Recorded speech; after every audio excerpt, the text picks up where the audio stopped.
The dust cloud appeared on the horizon like a ghost rising from the Texas heat, growing larger as it approached the weathered gate of Sunset Ridge Ranch.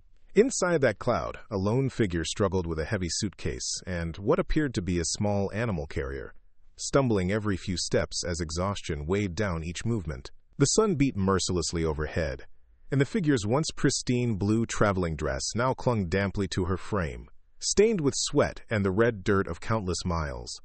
Before we jump back in, tell us where you're tuning in from, and if this story touches you, make sure you're subscribed, because tomorrow I've saved something extra special for you. When the dust finally settled, it revealed a young woman whose refined features spoke of a life far removed from the harsh realities of ranch country. Her dark hair had escaped its careful pins, creating a wild halo around her face, and her leather boots, clearly designed more for city sidewalks than country roads, were scuffed beyond repair. But it was her eyes that told the real story, wide with desperation, darting nervously between the ranch buildings as if calculating her chances of finding sanctuary in this remote corner of nowhere. The late afternoon sun cast long shadows across the sprawling landscape of Sunset Ridge Ranch as Emma Katherine Morrison set down her impossibly heavy suitcase with a thud that echoed her exhaustion. The leather case, which had once been her father's pride, now bore the scars of a journey that had taken her from the cultured streets of Boston through dusty train stations and bumpy stagecoach rides to this remote outpost in the heart of Texas cattle country.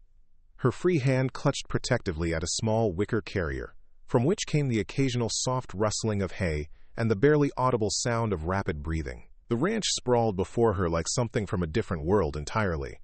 A large two-story house dominated the center of the property, its white paint weathered but well-maintained, with a wide wraparound porch that spoke of long evenings spent watching the sunset paint the endless sky.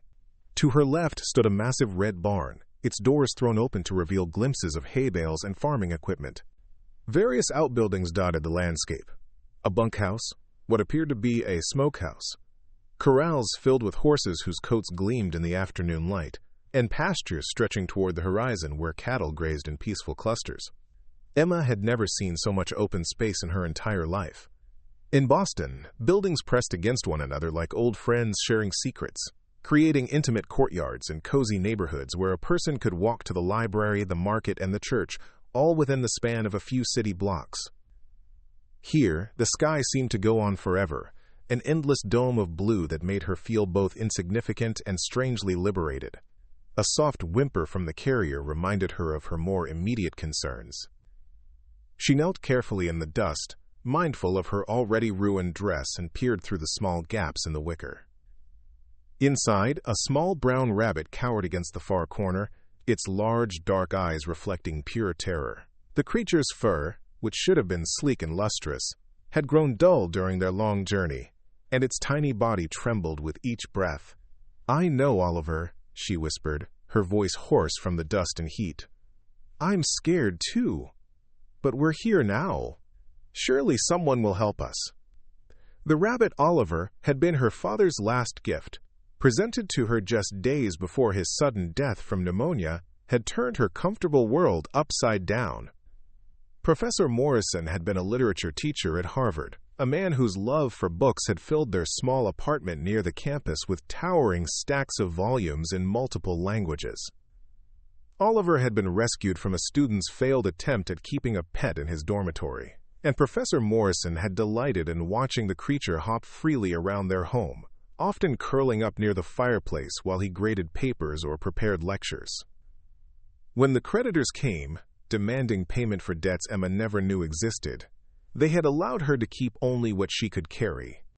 Everything else, the furniture, her father's extensive library, even her mother's china that had survived the journey from Ireland decades earlier, had been sold to pay debts that still weren't fully satisfied. The suitcase now contained the precious few books she had managed to save. Her father's annotated copy of Shakespeare's complete works, a collection of American poetry, several volumes of philosophy that had shaped his thinking, and the leather-bound journal where he had written his thoughts about literature and life. Emma had heard about Texas ranches from a fellow passenger on the train, a woman who spoke of vast properties where educated people were sometimes needed to teach the children of wealthy ranchers, or to manage correspondence with business partners back east. The woman had mentioned Sunset Ridge specifically, describing its owner as a fair man who valued learning despite his rough exterior. With nowhere else to turn, and her money nearly exhausted, Emma had used the last of her funds to reach this remote location, gambling everything on the possibility that her education might be valuable enough to earn her a place to start over. As she stood there surveying the ranch, trying to summon the courage to approach the main house, a figure emerged from the barn. Even from a distance, she could tell he was tall and broad-shouldered, moving with the easy confidence of a man completely at home in his environment. He wore faded denim pants, scuffed leather boots that had clearly seen years of hard use, and a checkered shirt with the sleeves rolled up to reveal strong forearms darkened by constant exposure to the sun. A worn cowboy hat shadowed his face, but she could see enough to note the strong jawline and the way he carried himself with quiet authority. When he spotted her standing by the gate, he paused in whatever task had occupied him and began walking in her direction. Emma's heart began to race, and she could feel Oliver's trembling intensify through the walls of his carrier. Everything depended on the next few minutes. If this man, who she assumed must be the owner, refused to help them, she had no idea what they would do next. "Ma'am," he called out when he was still several yards away, his voice carrying easily across the open space. "You lost?" The question was delivered without hostility, but Emma could detect a certain wariness in his tone. She supposed that a woman appearing alone at a remote ranch with nothing but a suitcase and a pet carrier was unusual enough to warrant suspicion. "Are you Mr. William Crawford?" she asked, her voice stronger than she felt. The woman on the train had mentioned the owner's name, and Emma clung to the hope that she had remembered it correctly. The man stopped a few feet away from her, close enough now that she could see his face clearly beneath the brim of his hat. He appeared to be in his early 30s, with weathered features that spoke of years spent outdoors and gray-blue eyes that seemed to take in everything at once. His brown hair was slightly too long, curling just below his collar in a way that suggested he had more pressing concerns than regular visits to a barber. There was something about his face that struck her as both hard and kind, as if life had taught him caution but hadn't completely eroded his capacity for compassion. "I am," he confirmed, his gaze moving from her face to the suitcase and then to the carrier she held so protectively. "And you would be?" "Emma Morrison," she replied, lifting her chin slightly despite her desperate circumstances. "I've come from Boston seeking employment." William Crawford's eyebrows rose slightly at this announcement. "Employment," he repeated, as if testing the word. What kind of employment would a Boston lady be seeking at a cattle ranch in Texas? Emma had rehearsed this moment during the long journey, but now that she was actually standing here, the words seemed inadequate. "I'm educated, Mr. Crawford. I can read and write, I'm proficient in mathematics, and I have extensive knowledge of literature and history. I was hoping you might have need of someone to tutor children, or to help with correspondence, or—" She trailed off as she saw his expression, which had shifted from curious to skeptical. He was looking at her expensive traveling dress, her soft hands that had never known manual labor, and her general appearance of someone who had never spent a day outside the comfortable confines of civilized society. "Miss Morrison," he said, not unkindly, but with unmistakable firmness, "this is a working ranch. Everyone here earns their keep through hard labor. We don't have children that need tutoring, and my correspondence needs are handled just fine by the general store in town when necessary." Emma felt her carefully constructed hopes beginning to crumble, but desperation gave her courage. "Please, Mr. Crawford, I wouldn't ask if I had anywhere else to go. My father died recently and I've lost everything. I'm willing to work hard, to learn whatever you need me to learn. I just need a chance." William studied her for a long moment, his expression unreadable. "What's in the carrier?" "My rabbit," Emma said, holding the wicker container a bit closer to her chest. "His name is Oliver. He was my father's, and he's all I have left of home. Preparing and narrating this story took us a lot of time, so if you are enjoying it, subscribe to our channel. It means a lot to us. Now back to the story." Something flickered in William's eyes at this admission, though Emma couldn't interpret what it meant. "A rabbit," he said slowly. "On a cattle ranch. He's very well behaved," Emma said quickly. "He won't cause any trouble, I promise. He's actually quite frightened of everything right now, but once he settles in... Miss Morrison, William interrupted, even if I were inclined to hire you, which I'm not saying I am, I can't have pets running around disrupting the work. The hands have enough to deal with without chasing rabbits out of the feed bins. Emma's heart sank, but before she could respond, a soft sound came from the carrier.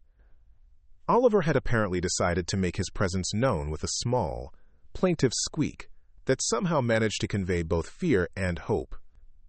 Without thinking, Emma opened the small door of the carrier and reached inside, gently lifting out the rabbit and cradling him against her chest. Oliver was smaller than most rabbits, with soft brown fur marked by white patches around his nose and chest. Years of living indoors with Professor Morrison had made him more docile than his wild cousins, and he had developed the unusual habit of sitting quietly while being read to, as if he actually understood and enjoyed the stories. Now, trembling in Emma's arms, he looked up at William with large, dark eyes that seemed to hold an almost human expression of pleading.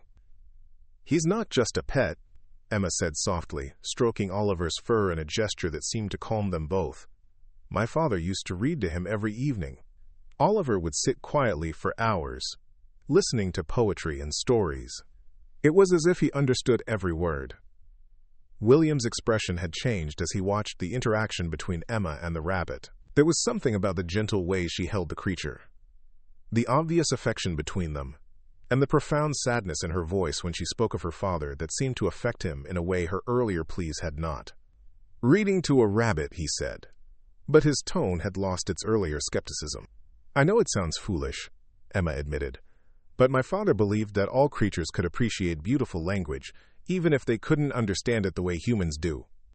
He said it was about the rhythm and the emotion, the music of the words." Oliver always seemed so peaceful during our reading times. William was quiet for a long moment, studying both Emma and the rabbit she held so protectively. The afternoon sun was beginning to sink toward the horizon, painting the sky in shades of orange and pink that Emma had never seen in Boston, where buildings blocked most views of the sunset. A warm breeze carried the scents of hay and horses, and something indefinably wild that spoke of open spaces and freedom. "The hands get restless in the evenings," William said finally, his voice thoughtful. "Long days of hard work, nothing much to do after dinner except play cards and tell the same stories they've been telling for years. Gets monotonous." Emma felt a flicker of hope but didn't dare speak, afraid of breaking whatever spell might be forming. "Can't say I've ever heard of anyone reading to a rabbit," William continued. "But I suppose if the rabbit can sit still for it, maybe grown men could too." "Are you saying—" Emma began, hardly daring to believe what she was hearing. William adjusted his hat, a gesture that seemed to help him think. "I'm saying maybe we could work out an arrangement. Temporary," he emphasized. "You can stay in the old schoolhouse behind the main house. Haven't used it in years, but it's got a roof and 4 walls. You keep that rabbit quiet and well-behaved, and in the evenings you read to whoever wants to listen. Stories, poetry, whatever's in that heavy suitcase of yours." Emma's legs nearly gave out with relief. "You mean it? You'll really let us stay?" "For now," William said firmly. "But I meant what I said about everyone earning their keep.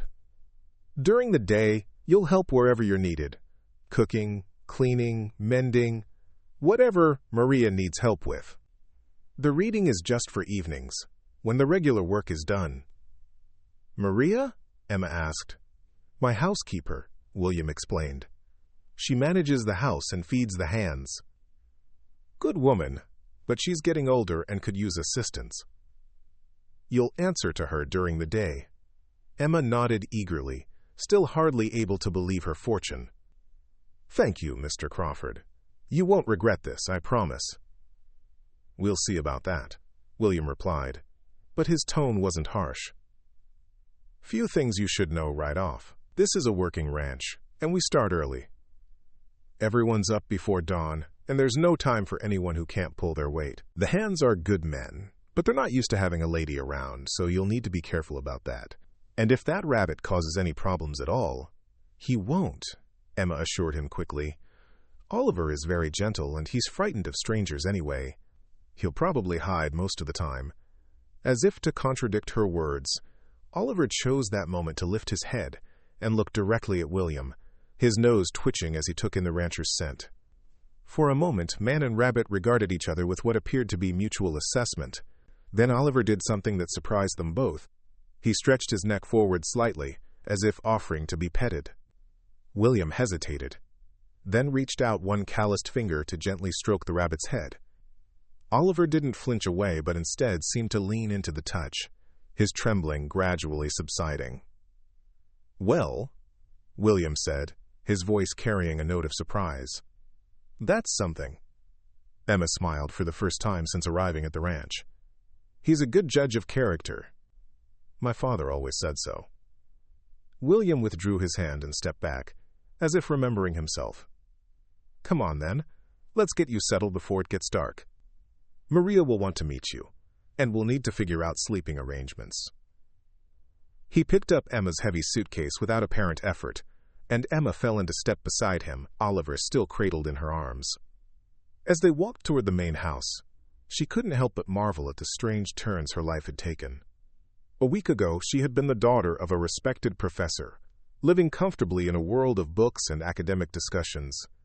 Now she was walking across a Texas ranch, carrying a rabbit and preparing to read aloud to cowboys in exchange for shelter and food. The main house was even more impressive up close, with intricate woodwork around the porch and windows that spoke of considerable craftsmanship. Flower boxes beneath the front windows held hardy blooms that had managed to thrive despite the harsh climate, and Emma noticed that the porch was swept clean and decorated with comfortable-looking chairs that suggested this was a place where people actually spent time relaxing. "Maria," William called as they approached the back door. "Got someone here you need to meet." The door opened to reveal a woman in her 50s with graying hair pulled back into a neat bun and kind brown eyes that immediately focused on Emma with curious concern. She was wearing a practical dress covered by a clean apron, and there was something about her entire bearing that suggested competence and warmth in equal measure. "This is Emma Morrison," William explained. "She's going to be helping you around the house, and in the evening she'll be reading to the hands. Emma, this is Maria Santos. She keeps this place running, and you'd do well to listen to everything she tells you." Maria's eyes moved from Emma's face to the rabbit in her arms, and instead of showing surprise or disapproval, she smiled. "Pobrecito," she murmured, reaching out to gently touch Oliver's head. "He looks frightened. Come inside, both of you. I'll make some tea, and we can talk." The kindness in Maria's voice nearly brought tears to Emma's eyes. After days of uncertainty and fear, after the coldness of creditors, and the indifference of strangers, this simple offer of hospitality felt like a miracle. The kitchen they entered was large and comfortable, with a massive cast-iron stove that radiated warmth and the lingering sense of bread and herbs. Copper pots hung from hooks along the walls, and a large wooden table dominated the center of the room, its surface worn smooth by years of use. Everything was spotlessly clean, but lived in, giving the impression of a space where people actually cooked and ate and gathered rather than just passing through. "Sit," Maria commanded gently, indicating a chair at the table. "You look exhausted, mija. When did you last eat?" Emma sank gratefully into the chair, still holding Oliver, who seemed to have calmed considerably now that they were indoors. "Yesterday morning, I think. Maybe the morning before. I'm not entirely sure." Maria clucked disapprovingly and immediately began bustling around the kitchen, gathering ingredients for what appeared to be a substantial meal rather than just tea. William had set Emma's suitcase down near the door and was standing somewhat awkwardly, as if uncertain whether he should stay or leave. "The schoolhouse will need to be cleaned," he said to Maria. "Haven't been inside it in months. Probably needs airing out too." "I'll see to it," Maria replied without looking up from her cooking. "But first, this child needs food and rest. The schoolhouse can wait until tomorrow." Emma was struck by the easy familiarity between William and Maria, the way they communicated with the comfort of people who had worked together for years. It made her feel both grateful to be included in their sphere and acutely aware of how much she didn't know about the dynamics of this place that was now, however temporarily, her home. "I should warn you," William said to Emma. "The hens will be curious about you. Word's probably already spread that there's a woman here with a rabbit." Ranch news travels fast when there's not much else to talk about. Will they be hostile?" Emma asked, unconsciously tightening her hold on Oliver. "Not hostile," William assured her. "Just curious. Most of them haven't seen a proper lady in months, and they've certainly never heard of anyone reading to animals. You'll be something of a novelty." Maria set a plate of food in front of Emma. Scrambled eggs, thick slices of bread, and what appeared to be leftover stew from dinner. The aroma made Emma's stomach clench with hunger she hadn't fully acknowledged until that moment. "Eat," Maria commanded. "We'll talk while you eat." "And what does your little friend like to eat?" "Vegetables, mostly," Emma said between bites of the most delicious eggs she had ever tasted. "Carrots, lettuce, hay when I can find it. He's not picky, really." "I have plenty of vegetables," Maria said with satisfaction. "The garden produces more than we can use, and I always have scraps that would be perfect for a rabbit." As Emma ate, Maria peppered her with questions about her journey, her background, and her expectations. Unlike William's earlier interrogation, Maria's questions felt warm and interested rather than suspicious.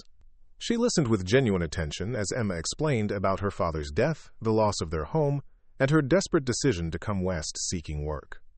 "It's brave what you did," Maria said when Emma finished her story. "Leaving everything familiar, traveling so far alone. Many people would have given up." "I didn't have much choice," Emma replied. "It was this or, well, there wasn't really another option." William, who had been listening quietly from his position leaning against the kitchen counter, straightened up. "I should show you the schoolhouse before it gets completely dark. Help you get your bearings." Emma finished the last bite of her meal and carefully stood, Oliver still cradled in her arms. The rabbit had relaxed considerably during their time in the warm kitchen, and his breathing had returned to normal. "Thank you for the meal," she said to Maria. "It was wonderful." "De nada," Maria replied with a wave of her hand. "Tomorrow we'll discuss your duties, but tonight you just rest and settle in." The schoolhouse stood about 50 yards behind the main house, a small but sturdy building, with large windows that would let in plenty of natural light during the day. William produced a key from his pocket and unlocked the door, pushing it open to reveal a single large room with a teacher's desk at the front and several rows of smaller desks facing it. "Built it about 10 years ago," William explained as they stepped inside. "Thought the area would grow more than it has, that there'd be families with children moving in. Had a teacher for about 2 years, but she got married and moved away, and there weren't enough students to replace her." The room was dusty but structurally sound, with a small fireplace in one corner and bookshelves lining one wall. At the back of the room, a doorway led to what had apparently been the teacher's living quarters, a small bedroom with a narrow bed, a washstand, and a simple wooden dresser. "It's not much," William said, following her gaze around the modest accommodations. "It's perfect," Emma said, and she meant it. After days of uncertainty, having any space to call her own felt like luxury. "Thank you again, Mr. Crawford. I know you didn't have to do this." William nodded curtly and moved toward the door. "Tomorrow you start helping Maria. Evening reading begins whenever the hands finish dinner and want to listen. Some might not be interested at first." "I understand," Emma said. "I'll do my best to earn my place here." After he left, Emma set Oliver down on the floor and watched as he began to cautiously explore his new environment. The rabbit moved slowly, his nose twitching as he investigated corners and furniture. But he seemed less frightened than he had been earlier. Perhaps, like Emma, he could sense that they had found temporary sanctuary. Emma opened her suitcase and began to unpack the few belongings she had been able to save. Her father's books seemed almost alive in her hands as she arranged them on the empty shelves, their familiar weight, and the memory of countless hours spent reading them providing comfort in this strange new place. She selected one volume, a collection of American poetry that had been one of her father's favorites, and set it aside for tomorrow evening's reading. As darkness fell over the ranch, Emma prepared for bed in her small new room. Through the window she could see lights in the main house and hear the distant sound of men's voices from the direction of the bunkhouse. Somewhere out there, cattle lowed softly in the night, and the vast Texas sky stretched overhead, filled with more stars than she had ever seen in Boston. Oliver had claimed a corner near the fireplace, creating a small nest in some old newspapers that had been left behind by the previous occupant. He looked up at Emma as she moved around the room, his dark eyes reflecting the lamplight. "Well, Oliver," she said softly, "we made it. We have a roof over our heads and food to eat, at least for now. Tomorrow we start proving that we deserve to stay." The rabbit's nose twitched in what Emma chose to interpret as agreement. Outside, a coyote howled in the distance, but instead of frightening her, the sound seemed to emphasize the vast peace that surrounded their small shelter. For the first time in weeks, Emma allowed herself to hope that maybe, just maybe, they had found not just refuge but the beginning of a new life. She blew out the lamp and settled into the narrow bed, listening to the unfamiliar sounds of her new world. Tomorrow would bring challenges she couldn't yet imagine, but tonight she was safe, fed, and no longer alone in her struggle to survive. And in a few days she would discover whether a scared rabbit and a suitcase full of books could really earn their place in the heart of Texas cattle country. The rooster's crow pierced through Emma's dreams just as the first pale light of dawn began to creep through the schoolhouse windows. She jolted awake, momentarily disoriented by the unfamiliar surroundings, before the events of the previous day came flooding back. Oliver was already alert in his corner, his ears perked forward as he listened to the sounds of the ranch coming to life outside. Emma dressed quickly in her plainest dress, a practical gray cotton that she hoped would be suitable for the manual labor that awaited her. She had never been required to do housework beyond the light tidying she had done in her father's small apartment, and she had no idea what Maria might expect of her. The uncertainty made her stomach flutter with nervousness as she made her way across the yard to the main house. The kitchen was already alive with activity when she arrived. Maria stood at the massive stove, stirring something that smelled wonderfully of coffee and spices, while steam rose from several pots that bubbled cheerfully on the burners. The large wooden table had been set with mismatched plates and cups, and fresh bread sat cooling on the counter next to a crock of butter and several jars of what appeared to be homemade preserves. "Buenos dias, mija," Maria called without turning around. "Did you sleep well?" "Yes, thank you," Emma replied, though in truth she had tossed and turned for hours, her mind racing with thoughts about the challenges that lay ahead. "What can I do to help?" Maria glanced over her shoulder with approval. "First, there is coffee in the pot. Pour yourself a cup and wake up properly, then we will see what you can do with these biscuits." Emma gratefully accepted the strong, dark coffee, which was unlike anything she had ever tasted in Boston but seemed perfectly suited to the robust atmosphere of the ranch. As she sipped it, Maria showed her how to shape the biscuit dough and arrange it on baking sheets, her hands moving with the practiced efficiency of someone who had been feeding hungry ranch hands for years. "The men eat like wolves," Maria explained as they worked. "Always hungry, always wanting more. But they work hard from sunup to sundown, so they deserve good food. Mr. Crawford, he appreciates this. Many ranch owners, they do not care if their men eat well, but he knows that happy men work better." As if summoned by the mention of his name, William appeared in the kitchen doorway. His hair was damp from washing, and he had changed from yesterday's work clothes into a clean shirt and pants, though his boots were already dusty from morning chores. "Morning, Maria," he said, accepting a cup of coffee from the older woman. His gaze moved to Emma, and he nodded politely. "Miss Morrison, ready for your first day of ranch work?" "I hope so," Emma said, trying to project more confidence than she felt. "I've been helping Maria with breakfast." William's eyes moved to the biscuits she was shaping, and something that might have been amusement flickered across his face. "Those are some interesting shapes you've got there." Emma looked down at her handiwork and realized that her biscuits were indeed irregularly formed, some too large and others too small, none of them matching the perfect rounds that Maria produced with effortless expertise. She felt her cheeks grow warm with embarrassment. "Practice makes perfect," Maria said firmly, shooting William a look that suggested he should keep his observations to himself. "Everyone must learn somewhere." "Of course," William agreed, though Emma caught the hint of a smile before he turned his attention back to his coffee. "The hands will be in for breakfast soon. They're curious about meeting you, but they'll mind their manners." As if on cue, the sound of boots on the porch announced the arrival of the ranch hands. Emma's nervousness returned full force as voices and laughter approached the kitchen door.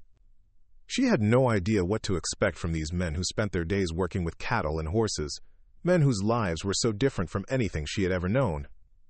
The first man through the door was tall and lanky, with sun-bleached hair and a friendly face marked by laugh lines around his blue eyes.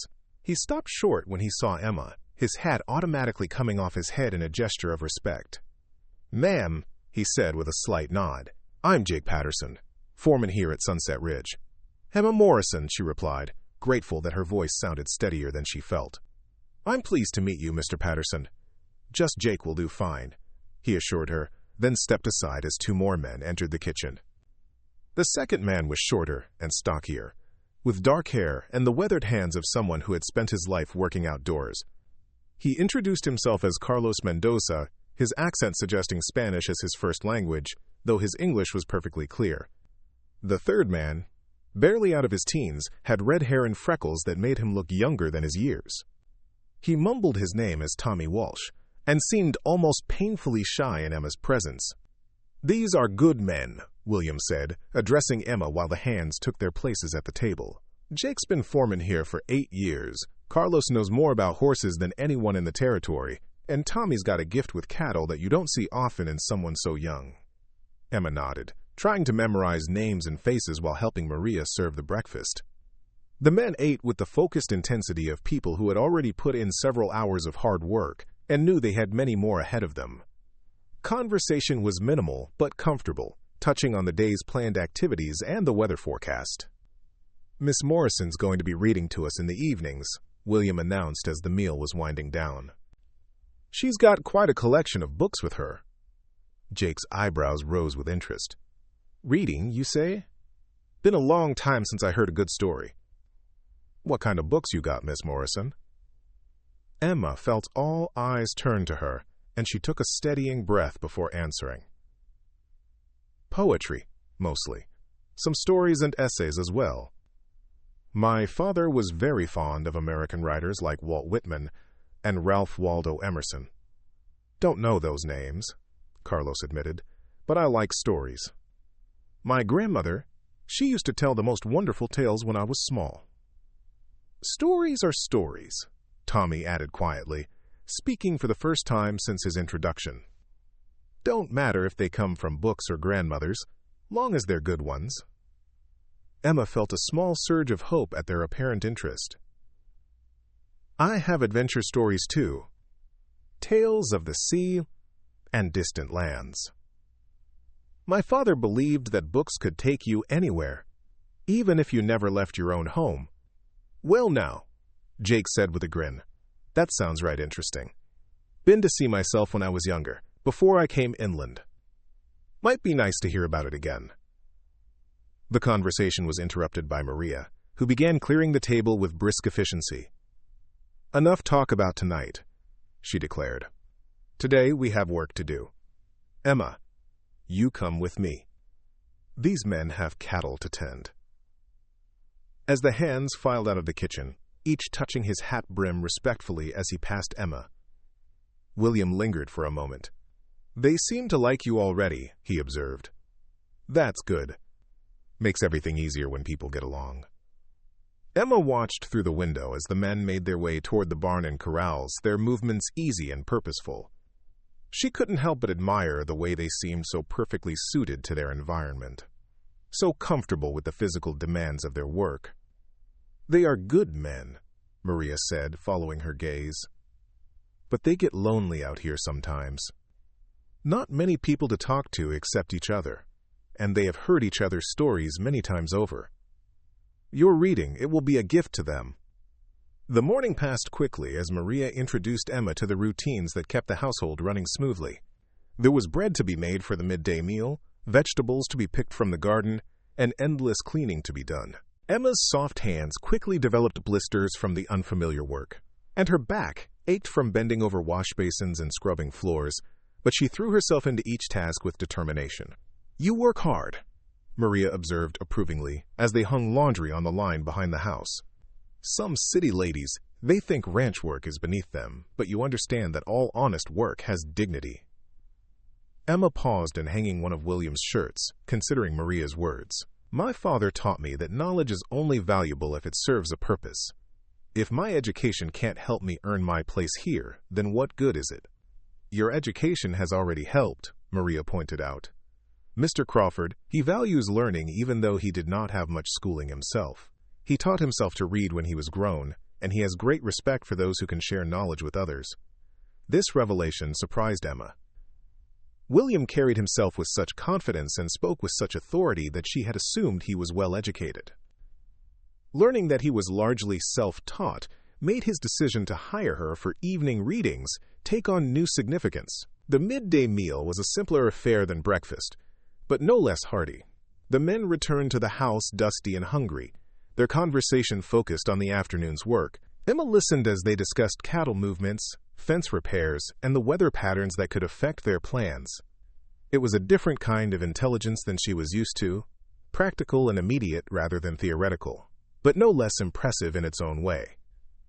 After the hands returned to work, Maria suggested that Emma might want to check on Oliver, who had been left in the schoolhouse during the morning's activities.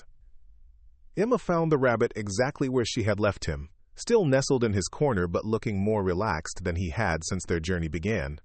"How are you settling in, little friend?" she asked, kneeling down to stroke his soft fur. Oliver's nose twitched as he caught her scent, and he allowed her to lift him gently into her arms.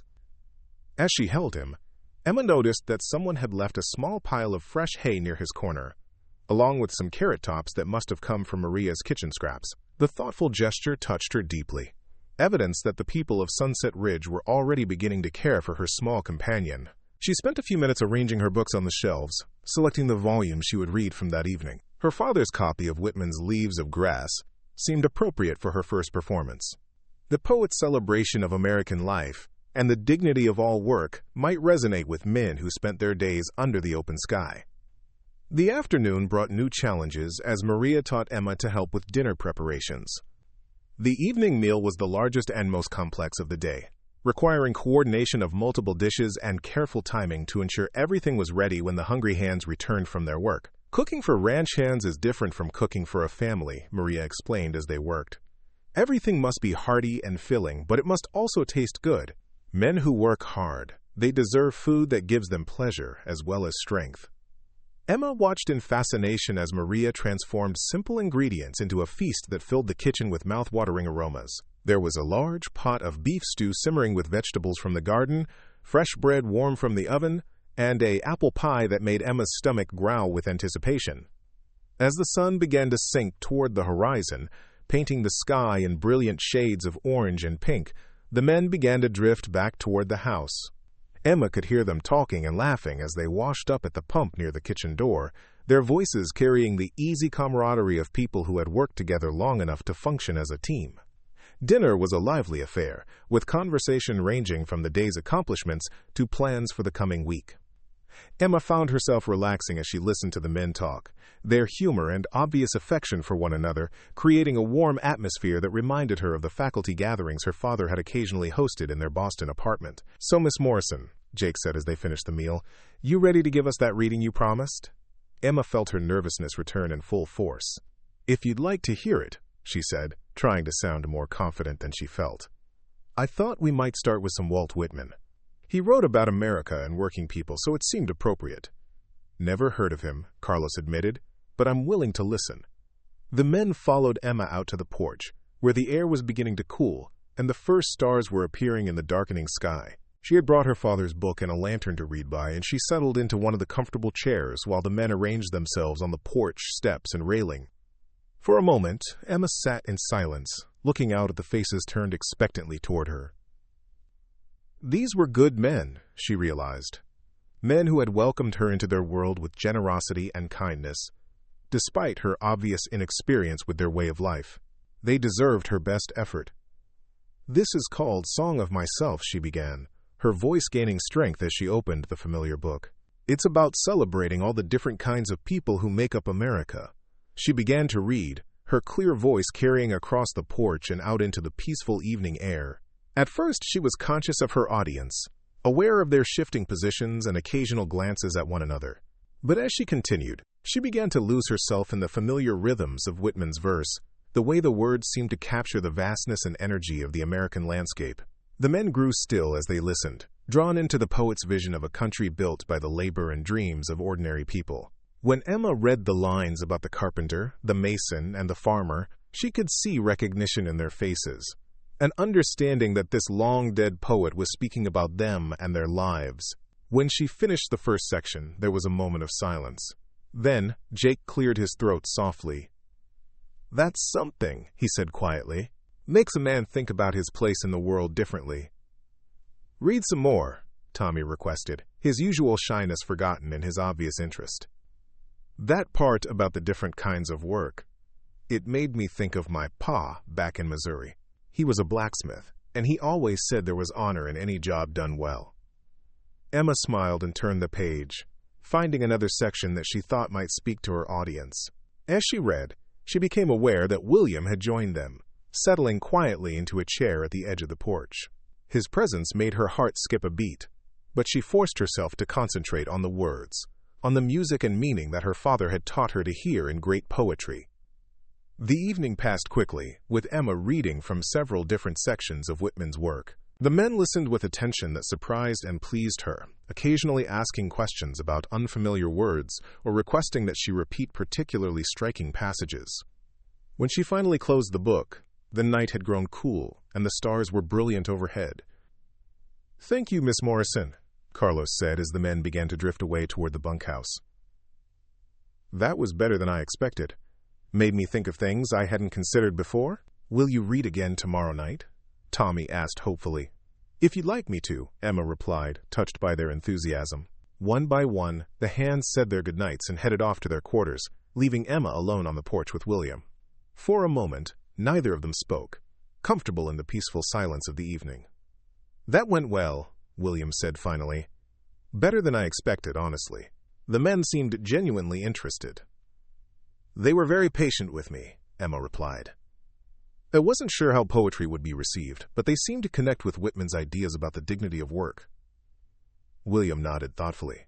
"Good choice for a first reading. These are men who take pride in what they do, even if the world doesn't always recognize the value of their labor." Emma looked out at the vast landscape that surrounded the ranch, still visible in the starlight as rolling hills that stretched to the horizon. "It's beautiful here," she said softly. "Different from anything I've ever known, but beautiful in its own way." "It takes some getting used to," William agreed. "The isolation, the hard work, the uncertainty of depending on weather and cattle prices for your livelihood. Not everyone can adapt to it." There was something in his tone that made Emma look at him more closely. In the lamplight, his profile was strong and thoughtful, and she found herself wondering about his own story, what had brought him to this remote ranch, and made him choose such a challenging way of life. "Have you always lived here?" she asked. William was quiet for a moment, as if deciding how much to share. "Came here about 12 years ago," he said finally. "Bought the land from a man who was giving up on ranching. Thought he could make an easier living in town. I was younger then, more confident that I could make a success of it through sheer determination." "And have you?" "Made a success of it, I mean." "Some years are better than others," William admitted. "But we've survived, built something worthwhile. The men who work for me can count on steady wages and decent treatment, and that matters more to me than getting rich." Emma found herself moved by this glimpse into William's values and priorities. It was clear that he cared deeply about the people who depended on him, that his decisions were guided by more than just profit and personal gain. "You've created something good here," she said quietly. "I can see it in the way the men work together, the way Maria talks about you, the obvious pride everyone takes in the ranch." William turned to look at her directly, and in the lamplight she could see something in his expression that made her heart beat faster. "You're settling in well," he said. "Better than I hoped when you first showed up yesterday." Emma felt a warm flush of pleasure at his approval. "I have good teachers. Maria has been wonderfully patient, and the men have made me feel welcome. And Oliver, how's he adjusting to ranch life?" Emma smiled at the thought of her rabbit, probably asleep by now in his corner of the schoolhouse. "He seems calmer today. I think he's beginning to understand that we're safe here." William nodded. then stood up from his chair. "You should get some rest. Tomorrow will be another full day, and Maria will have new tasks to teach you." As Emma gathered her book and lantern, she felt a reluctance to end this peaceful conversation. There was something about sitting on the porch in the star-filled night, talking quietly with William, that felt more intimate and significant than their previous interactions. "Thank you again," she said as they prepared to part ways, "for giving us this chance, for believing that books and reading might have value even in a place like this." "Books have value everywhere," William replied. "Knowledge and beauty aren't luxuries that only city folks can afford. People out here, they hunger for those things too, even if they don't always know how to ask for them." As Emma made her way across the yard to the schoolhouse, she carried William's words with her like a gift. For the first time since her father's death, she felt that her education and love of literature had found a purpose beyond her own enrichment. Here, in this remote corner of Texas, she might actually be able to make a difference in people's lives. Oliver greeted her return with a soft sound of recognition, and Emma knelt to pet him gently before preparing for bed. "We did well today, little friend," she told him. "We're beginning to earn our place here." As she settled into her narrow bed, Emma reflected on the unexpected turns her life had taken. 24 hours ago, she had been a desperate stranger begging for shelter. Now she was part of a community, contributing her skills and beginning to form connections with people who had welcomed her, despite her obvious inexperience with their way of life. Through her window, she could see the lights of the main house and bunkhouse, evidence of the lives that intersected here on this working ranch. Somewhere out there, cattle grazed peacefully under the star-filled sky, and in the morning she would wake to another day of learning and growth. The days that followed established a rhythm that Emma found both challenging and deeply satisfying. Her mornings began before dawn, with kitchen duties alongside Maria, her hands gradually becoming accustomed to the physical demands of cooking for hungry ranch hands. She learned to knead bread dough until it was perfectly smooth, to judge when biscuits were golden enough to remove from the oven, and to prepare the hearty meals that fueled the men through their long days of labor. Her afternoons were spent on various household tasks, from mending torn clothing to tending the vegetable garden that supplied much of their fresh food. Maria proved to be an excellent teacher, patient with Emma's mistakes, but firm about the standards that needed to be maintained. "A ranch runs on routine," Maria explained as they worked together in the garden one afternoon, pulling weeds and harvesting vegetables for dinner. "When men work as hard as these do, they need to know they can count on certain things: good food, clean clothes, a comfortable place to rest. These things may seem small, but they make the difference between men who are satisfied with their work and men who are always looking for something better." Emma found deep satisfaction in mastering these practical skills, in seeing how her contributions made life better for the hard-working men who had welcomed her into their community. There was a direct connection between her efforts and their well-being that had been missing from her previous life of books and academic discussions. But it was the evening readings that truly brought her joy. Each night after dinner, the men would gather on the porch or, when the weather was uncooperative, in the main room of the house, to listen as Emma shared the treasures from her father's collection. She quickly learned to gauge their preferences, discovering that they enjoyed adventure stories and narratives about ordinary people facing extraordinary challenges. "Read us that one about the sea captain again," Jake requested one evening, after Emma had finished a particularly dramatic passage from a collection of maritime tales. "The way you tell it, I can almost smell the salt air and feel the deck rolling under my feet." Emma had begun to understand that her gift lay not just in her ability to read clearly, but in her talent for bringing stories to life through her voice and expression. Years of listening to her father read aloud had taught her the importance of rhythm and pacing, the way a well-timed pause or a change in tone could heighten the emotional impact of a passage. Even Oliver seemed to have settled into the routine of ranch life. The rabbit had grown bolder in his explorations of the schoolhouse, and Maria had begun leaving vegetable scraps for him each morning. To Emma's surprise, Oliver had also begun to venture outside during the day, staying close to the schoolhouse, but clearly enjoying the opportunity to nibble on fresh grass and feel sunshine on his fur. "Your rabbit's getting fat," William observed one evening as they watched Oliver hopping contentedly around the small yard behind the schoolhouse. Ranch life agrees with him. "He does seem happier," Emma agreed. "More like the rabbit he was when my father was alive. I think he was as frightened by all the changes as I was." William's expression grew thoughtful as he watched the rabbit. "Animals know when they're safe," he said. "They can sense when the people around them are settled and content." Emma looked at him curiously. "Are we? Settled and content, I mean?" William met her gaze, and she saw something in his eyes that made her heart skip. "Getting there," he said quietly. "Some changes take time to feel permanent." As the weeks passed, Emma began to feel more confident in her role at the ranch. Her hands grew calloused and strong from the physical work, and her understanding of the daily rhythms of ranch life deepened.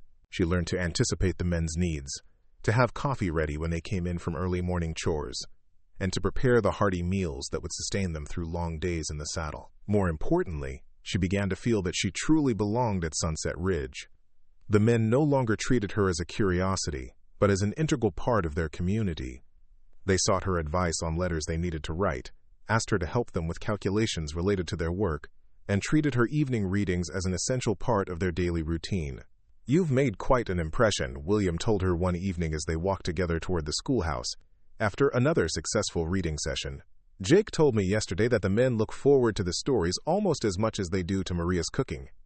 Emma felt a warm glow of pride at this compliment.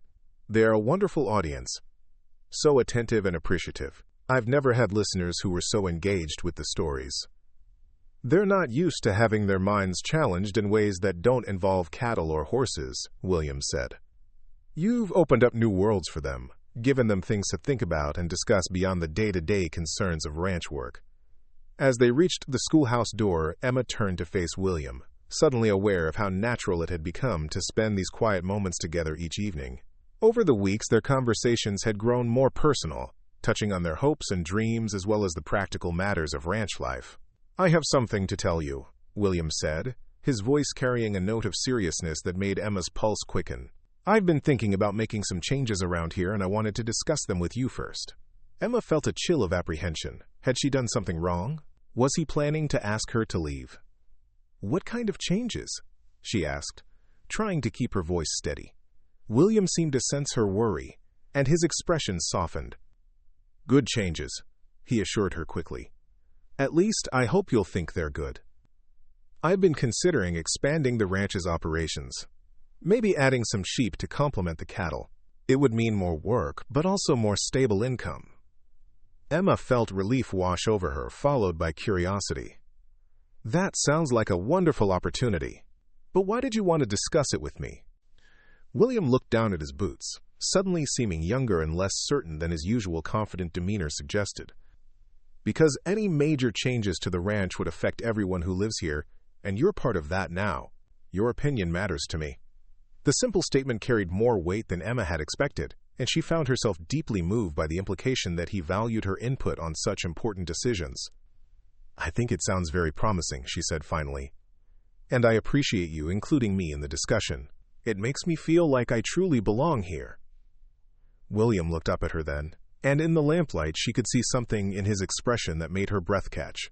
"You do belong here, Emma. More than you might realize." The use of her first name, spoken with such warmth and certainty, sent a flutter of emotion through Emma's chest. She had grown accustomed to the formal distance that William maintained with everyone on the ranch, the way he held himself slightly apart, even from the men who had worked for him for years. This moment of intimacy felt significant, like a door opening between them. "Thank you," she said softly. "That means more to me than you can know." They stood there for a moment in comfortable silence, the night air soft around them and the sounds of the ranch settling into evening quiet providing a peaceful backdrop to their conversation. Emma found herself noticing details about William that she had previously overlooked. The way his hair curled slightly at the collar, the strength of his hands as he held his hat, the kindness that softened his features when he thought no one was watching. "I should let you get some rest," William said finally, though he seemed as reluctant as Emma to end their conversation. "Tomorrow's going to be busy. Jake wants to move the cattle to the south pasture, and that's always a full day's work." Emma nodded, though she felt disappointed that their time together was ending. "Good night, William," she said, testing the sound of his name on her lips. His smile in response was warm and genuine. "Good night, Emma. Sleep well." As Emma prepared for bed, she found her thoughts returning again and again to their conversation, to the way William had looked at her when he said she belonged at the ranch. Something was changing between them. growing from the mutual respect and comfortable companionship that had developed over the weeks into something deeper and more meaningful. She looked over at Oliver, who was grooming himself contentedly in his corner, and smiled at how much both of their lives had changed since that desperate day when they had first arrived at Sunset Ridge. "We're not just surviving anymore, are we?" she said softly to the rabbit. "We're actually building a life here." Oliver paused in his grooming to look at her with his large, dark eyes, and Emma chose to interpret his expression as agreement. Outside her window, the vast Texas sky stretched endlessly above the ranch, filled with stars that seemed to promise infinite possibilities for the future. The autumn morning arrived with an unusual chill that made Emma wrap her shawl tighter as she made her way to the main house. 3 months had passed since her arrival at Sunset Ridge, and she had fallen into the comfortable rhythms of ranch life with a contentment she had never expected to find. Oliver had grown sleek and confident, often spending his days exploring the area around the schoolhouse while she worked, and the evening readings had become such an anticipated part of the ranch routine that even neighboring ranchers occasionally stopped by to listen. Emma was helping Maria prepare the morning meal when the sound of approaching hoofbeats caught their attention. Through the kitchen window, she could see a well-dressed man on horseback making his way up the long drive to the house. Something about his bearing made her stomach clench with unease, though she couldn't immediately identify why. "Someone's coming," Maria observed, following Emma's gaze. "Fancy-looking fellow. Not from around here, I'd say." William emerged from the barn to greet the visitor, and Emma watched through the window as the two men spoke. Even from a distance, she could see the tension in William's posture, the way he held himself more rigidly than usual. After a few minutes of conversation, both men turned toward the house. "Emma," William called as he approached the kitchen door. "There's someone here who says he knows you." Emma's heart began to pound as the stranger came into view. She recognized him immediately, though she had hoped never to see him again. It was Jonathan Whitmore, the wealthy Boston businessman who had been courting her before her father's death. He had been persistent in his attentions, ignoring her polite attempts to discourage him, and she had been grateful when her circumstances changed so dramatically that his pursuit became impossible. "Miss Morrison," Jonathan said as he entered the kitchen, removing his hat with practiced charm. "What a relief to finally find you. I've been searching for months." "Mr. Whitmore," Emma replied, her voice carefully controlled despite the turmoil she felt inside. "I'm surprised to see you here." Jonathan's eyes swept around the humble kitchen, taking in Emma's simple work dress and the flour that dusted her hands from helping with the morning baking. His expression held a mixture of distaste and pity that made Emma's cheeks burn with embarrassment. "My dear girl," he said, his tone gentle but condescending, "what has become of you? When you disappeared so suddenly after your father's funeral, I was beside myself with worry. To find you here, working as a servant—" "I'm not a servant," Emma said firmly, finding her courage. "I'm a valued member of this household." William stepped forward, his presence solid and reassuring beside her. "Miss Morrison is employed here as an educator and household manager," he said, his voice carrying quiet authority. "She's proven herself invaluable to our operations." Jonathan's skeptical glance moved between Emma and William, clearly assessing the situation. "I see. Well, regardless of your current circumstances, Emma, I'm here to take you home. Your father's debts have been settled, and there's no longer any need for you to exile yourself in this wilderness." Emma felt the blood drain from her face. "Settled? How?" "I took care of them myself," Jonathan said with obvious satisfaction. "It was the least I could do for the woman I intend to marry. I've already spoken with the appropriate parties, and your father's reputation has been restored. You're free to return to Boston and take your proper place in society." The words hit Emma like a physical blow. She had never agreed to marry Jonathan, had in fact made it clear that she didn't welcome his romantic attention, but he spoke as if their engagement was an established fact. "I never accepted any proposal from you," she said, her voice stronger than she felt. "And I didn't ask you to pay my father's debts." Jonathan's smile was patient but determined. "You were distraught, not thinking clearly. It's understandable that you would flee rather than face the scandal, but I've taken care of everything now. There's no shame in accepting help from someone who cares about you." Emma could feel William's tension beside her, could sense Maria's protective concern from across the kitchen. These people had become her family, and Jonathan's presence threatened to destroy the life she had built with them. "I don't need rescuing," Emma said firmly. "I'm happy here. I have work that I find meaningful, and I'm surrounded by people who respect and value me." Jonathan's expression hardened slightly, revealing the steel beneath his polished exterior. "Emma, be reasonable. You can't seriously intend to spend your life as a ranch hand's wife in the middle of nowhere. You're an educated woman from a good family. You belong in Boston, not playing house with cowboys." The assumption implicit in his words made Emma's cheeks burn, but before she could respond, William stepped forward. "I think Miss Morrison has made her feelings clear," he said, his voice dangerously quiet. "She's asked you to leave her alone." Jonathan's gaze moved to William with obvious disdain. "And you are?" "William Crawford. I own this ranch." "I see." Jonathan's tone suggested he saw very little worth acknowledging. "Well, Mr. Crawford, I appreciate the temporary shelter you've provided for Emma, but she has responsibilities in Boston that require her attention. Family obligations that a man in your position couldn't possibly understand." Emma watched William's jaw tighten, saw the careful control he was exercising to remain civil in the face of Jonathan's condescension. "The only obligation I have," Emma said clearly, "is to myself and to the people who have shown me genuine kindness. I won't be returning to Boston with you, Mr. Whitmore." Jonathan's facade of patient understanding finally cracked, revealing the controlling nature that Emma had sensed beneath his charm. "Don't be foolish, Emma. What can this place offer you? A life of drudgery, surrounded by uneducated laborers? You're throwing away your future for a romantic fantasy that will turn sour the moment you face the harsh realities of frontier life." "She's faced plenty of harsh realities already," William said, his control finally slipping. "And she's proven herself stronger and more capable than most people I've known. Maybe you should consider that she's exactly where she wants to be." Jonathan turned his full attention to William then, his expression calculating. "I wonder if you'd be quite so protective if you knew the full circumstances of Emma's departure from Boston. The scandal, the whispers about her father's gambling debts and questionable associates. She's not the innocent victim she's portrayed herself to be." Emma felt as if she had been slapped. She had never told anyone at the ranch about the ugly rumors that had circulated after her father's death, the accusations that he had been involved in financial improprieties that led to his debts. She had hoped those lies would never follow her to Texas.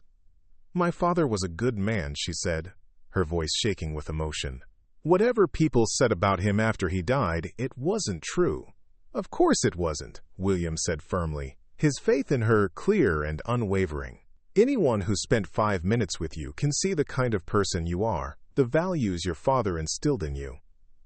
Jonathan's smile was cruel now, all pretense of concern abandoned. "How touching. But I wonder how long this frontier gallantry will last when the neighbors start asking questions about Emma's past." Small communities can be quite unforgiving of scandal, even imagined scandal. The threat was clear, and Emma felt her carefully constructed new life beginning to crumble around her. She couldn't bear the thought that Jonathan's presence might bring shame or trouble to the people who had welcomed her so generously. "Perhaps," she said quietly, "it would be better if I did return to Boston. I don't want my presence here to cause problems for anyone." "Emma, no," William said immediately. "Don't let him manipulate you. Your past doesn't matter to us. What matters is who you are now, what you've contributed to this place." But Emma could see the uncertainty in his eyes, could imagine how the revelation of her father's rumored scandals might affect his reputation in the community. She had arrived at Sunset Ridge under false pretenses, allowing people to assume she was simply a genteel lady fallen on hard times, rather than someone fleeing from ugly accusations and social disgrace. "I should pack my things," she said, her heart breaking with each word. "No." The single word came from an unexpected source. Jake had appeared in the kitchen doorway, his usual easygoing demeanor replaced by something much more serious. Behind him stood Carlos and Tommy, their faces reflecting the same determination. "Begging your pardon, Miss Emma," Jake continued, "but we couldn't help overhearing some of what this fellow's been saying." And we want you to know that we don't care two bits about Boston gossip or fancy society opinions. Carlos stepped forward, his weathered hands twisting his hat. You've been nothing but kind to all of us, señorita. You've made our evenings brighter and our lives richer. That's all that matters to us. Tommy, still shy but clearly determined to speak his piece, added, My ma always said you judge a person by their actions, not by what other folks say about them. Your actions have been nothing but good since you came here. Emma felt tears threaten as she looked at these good men who were willing to stand up for her against a stranger's threats. They had no obligation to defend her, no reason to involve themselves in her troubles, yet they had chosen to do so without hesitation. You see? William said, his voice gentle but firm. This is your family now, Emma. These people care about you for who you are, not for your connections or your past. Don't let fear drive you away from the life you've built here. Jonathan watched this display of solidarity with obvious disgust. How quaint. But I'm afraid sentiment won't protect Emma from the legal realities of her situation. As the man who settled her father's debts, I have certain rights regarding her future. You have no rights over me, Emma said, finding her strength again in the support of her friends. I never asked you to pay those debts, and I certainly never agreed to marry you in exchange. Perhaps not explicitly, Jonathan conceded, but there are contracts involved. Legal obligations that can't simply be ignored because you've developed a fondness for rustic living. William stepped forward, his presence commanding and protective. Mr. Whitmore, I think it's time for you to leave. Miss Morrison has made her position clear, and you're no longer welcome here. Jonathan's expression grew coldly calculating. I think you'll find that I'm not so easily dismissed, Mr. Crawford. I have resources at my disposal that might surprise you. Legal resources, financial resources, influential friends who can make life quite difficult for people who interfere with my business. The threat hung in the air like a storm cloud, and Emma could see the concern in William's eyes even as his jaw set with determination. Are you threatening me on my own property? William asked, his voice dangerously quiet. I'm simply pointing out the realities of the situation, Jonathan replied smoothly. Emma belongs with her own kind, in her proper place in society. This little adventure has gone on long enough. It was then that Oliver chose to make his appearance, hopping into the kitchen as he often did when he sensed Emma's presence. The rabbit stopped short when he saw the stranger, his ears flattening against his head in obvious distress. Jonathan looked down at the rabbit with distaste. Still carrying around that ridiculous pet, I see. Another sign of your inability to face adult responsibilities. The dismissive comment about Oliver seemed to crystallize something in Emma's mind. This small creature had been her companion through the darkest period of her life, had traveled with her across the country, and had found happiness and security here at Sunset Ridge, just as she had. Jonathan's contempt for Oliver reflected his contempt for everything that mattered to her. Oliver isn't ridiculous, she said firmly, kneeling to scoop the rabbit into her arms. He's my friend, and he's found a home here just as I have. I won't abandon him any more than I'll abandon the people who have shown us both such kindness. She stood up, holding Oliver protectively, and faced Jonathan with newfound resolve. I'm grateful that you settled my father's debts, but I never asked you to do so, and I won't be blackmailed into marrying you because of it. If there are legal papers involved, I'll find a way to repay the money myself. With what? Jonathan scoffed. Your wages as a ranch cook. It would take you decades to repay what I've invested in your future. Then it will take decades, Emma replied steadily. But I'll do it as a free woman, surrounded by people who care about me for myself rather than as a trophy to be acquired. William moved to stand beside her, his presence solid and reassuring. And she won't be doing it alone. Anyone who tries to force her into something against her will have to answer to all of us. The ranch hands murmured their agreement, their loyalty clear and unwavering. Even Maria had moved closer, her maternal protectiveness evident in her stance. Jonathan looked around at the united front facing him and for the first time since his arrival, he seemed to realize that his usual tactics of intimidation and social pressure would not work in this environment. "This is absurd," he said, his composure finally cracking. "Emma, you can't seriously choose this primitive existence over everything I'm offering you. Think about your future, your security, your place in the world." "I have," Emma said quietly, "and my place is here, with these people, doing work that has meaning and value. I've never been happier or more fulfilled than I am at Sunset Ridge." Jonathan's face flushed with anger and wounded pride. "You'll regret this decision, Emma. When the novelty wears off and you're faced with the reality of growing old in obscurity, you'll remember what you threw away." "Maybe," Emma acknowledged, "but it will be my choice to make, and my consequences to live with." Jonathan stared at her for a long moment, as if trying to find some crack in her resolve that he could exploit. Finding none, he turned toward the door with obvious frustration. "This isn't over," he said, his voice carrying the promise of future trouble. "I have too much invested in your future to simply walk away." After he left, the kitchen fell into heavy silence. Emma sank into a chair, suddenly exhausted by the confrontation, while Oliver settled contentedly in her lap, as if sensing her need for comfort. "He'll be back," William said grimly. "Men like that don't give up easily when they don't get their way." "I know," Emma replied, "and I'm sorry for bringing this trouble to your door. Maybe it would be better if I did leave, to protect all of you from whatever he might do." "Don't even think about it," Jake said firmly. "We've faced down rustlers, drought, and cattle thieves. One fancy-dressed bully from Boston doesn't scare us." William knelt beside Emma's chair, his eyes serious but warm. "Jake's right. We don't abandon family when trouble comes calling. And that's what you are now, Emma. Family." Emma felt tears spill over at his words, overwhelmed by the depth of loyalty these people were showing her. "I don't deserve such kindness." "Yes, you do," William said simply. "And we'll face whatever comes next together." As if to seal the promise, Oliver looked up at William and stretched his neck forward in the gesture of trust that had marked their first meeting. William smiled and gently stroked the rabbit's head, a silent acknowledgement of the bond that connected all of them. Outside, storm clouds were gathering on the horizon, but inside the warm kitchen of Sunset Ridge Ranch, Emma felt surrounded by a love and acceptance she had never dared to hope for. Whatever challenges Jonathan Whitmore might bring, she would face them with the strength that came from knowing she was finally, truly home. That evening, as the hands gathered for their usual reading session, Emma chose a selection from Emerson about self-reliance and the courage to follow one's own path. Her voice was strong and clear as she read, carrying across the porch and out into the Texas night, where the stars shone down on a community united by bonds stronger than blood. Up next, you've got 2 more standout stories right on your screen. If this one hit the mark, you won't want to pass these up. Just click and check them out.